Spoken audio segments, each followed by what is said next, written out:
प्यारे साथियों, मैं लेकर के आया इस वीडियो में एक नया टॉपिक जिसका नाम है जनांकीय संक्रमण। जैसा कि साथियों आप जानते हैं, जो हमारा प्रारंभिक समाज था वो ग्रामीण था, कृषि कार्यकर्ता था और अशिक्षित था। इन्हीं कारणों के कारण जो था जन्म दर और मृत्यु दर जो थी उच्च स्तर पर रहती थी। लेकिन कैसे समय के साथ बदलाव हो गया, तकनीकी का विकास हो गया और ये ग्रामीण जो लोग हैं नगरीय व्यक्ति बन गए। खेती के काम करने वाले लोग औद्योगिक कार्य करने लग गए, अशिक्षित लोग शिक्षित हो गए। इसी कारण से जन्म दर और मृत्यु दर कैसे निम्न स्तर पर आ गई।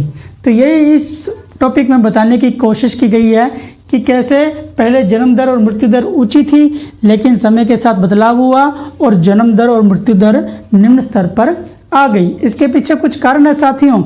जन्म दर और मृत्यु दर ज़्यादा होने के पीछे क्या कारण है भाई? ये वो समय था जब लोग अशिक्षित थे, पढ़े लिखे थे नहीं, उनको पता नहीं था कि कम बच्चे पैदा करने चाहिए और कहीं ना कहीं परंपरा भी थी कि ज़्यादा बच्चे पैदा किए जाएं, इसलिए ज़्यादा बच्चे पैदा होते थे।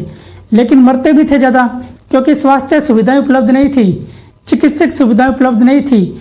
बच्चे जो है किसी न किसी बीमारी के कारण मर जाते थे। इसलिए इस समय में जन्म दर और मृत्यु दर दोनों उच्च स्तर पर रहती थी। लेकिन जैसे तकनीकी का विकास हो गया, लोग पढ़े लिखे हो गए, जागरूक हो गए, तो जन्म दर घट गई, क्योंकि विभिन्न प्रकार की परिवार नियोजन की स्कीमें आ गई। सरकार ने भी ना कहीं कह दिया कि 2 से ज़्यादा बच्चे पैदा नहीं करने चाहिए। इसलिए आधुनिक समाज में 2 से ज़्यादा बच्चे पैदा नहीं किए गए। इसलिए जन्म दर में कमी हुई। मृत्यु दर में कमी कैसे हुई? क्योंकि स्वास्थ्य सुविधाएं आ गई थी, बच्चों को विभिन्न प्रकार की बीमारियों से बचाने के लिए विभिन्न प्रकार की दवाइयाँ आ गई थी।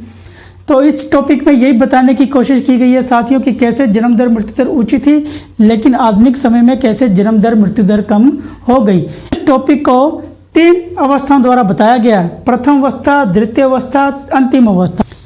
इन 3 अवस्थाओं का जब हम अध्ययन करेंगे साथियों तो इस टॉपिक को हम अच्छे से समझ जाएंगे। प्रथम अवस्था में हमारा जो समाज था वो ग्रामीण था, अशिक्षित था, तकनीकी का अभाव था, स्वास्थ्य सुविधाओं की कमी थी, रूढ़िवादी विचारधारा थी। ये कई कारण थे जिसके कारण हमारे समाज में जन्म दर और मृत्यु दर दोनों उच्च स्तर पर थी। भाई लोग जागरूक नहीं थे, बच्चे ज़्यादा पैदा होते थे, लेकिन स्वास्थ्य सुविधा उपलब्ध नहीं थी, इसलिए बच्चे ज़्यादा मरते भी थे।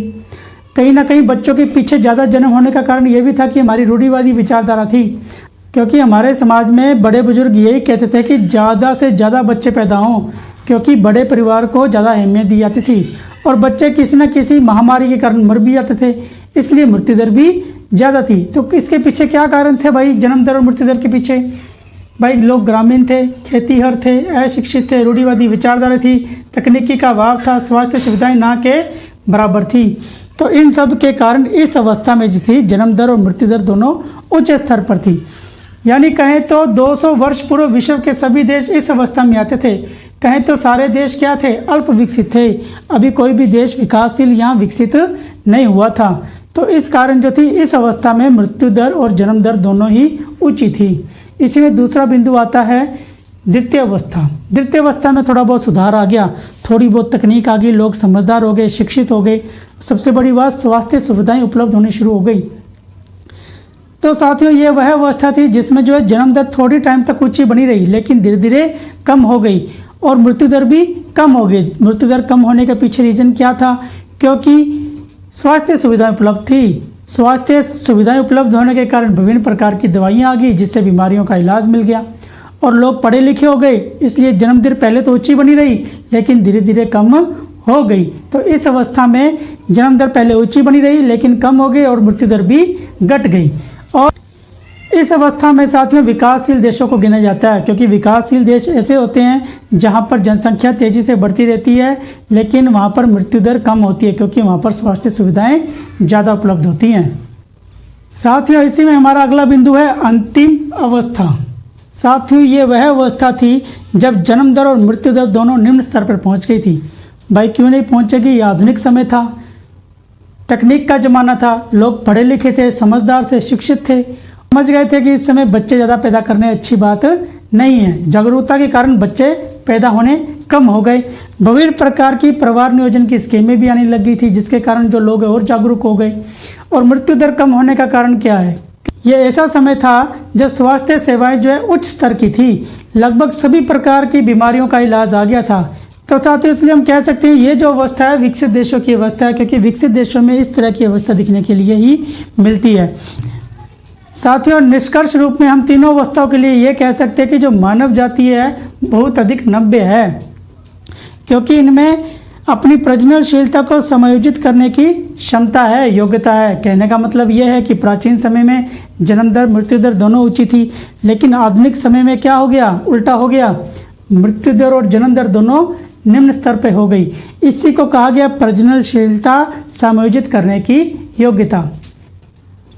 साथियों इसी में हमारा एक छोटा सा टॉपिक है जो इस पाठ के अंत में है, जो बोर्ड परीक्षा के पॉइंट ऑफ व्यू से ही बहुत अच्छा है, जो है जनसंख्या नियंत्रण के उपाय। इनके बिंदुओं को हम फटाफट डिस्कस कर लेते हैं और इसका एक्सप्लेनेशन आप अपने शब्दों में लिख दीजिएगा। इसमें पहला बिंदु है विवाह की आयु बढ़ाना, अर्थात महिला की आयु 18 वर्ष है, पुरुष की आयु 21 वर्ष है, इसको बढ़ाया जाए।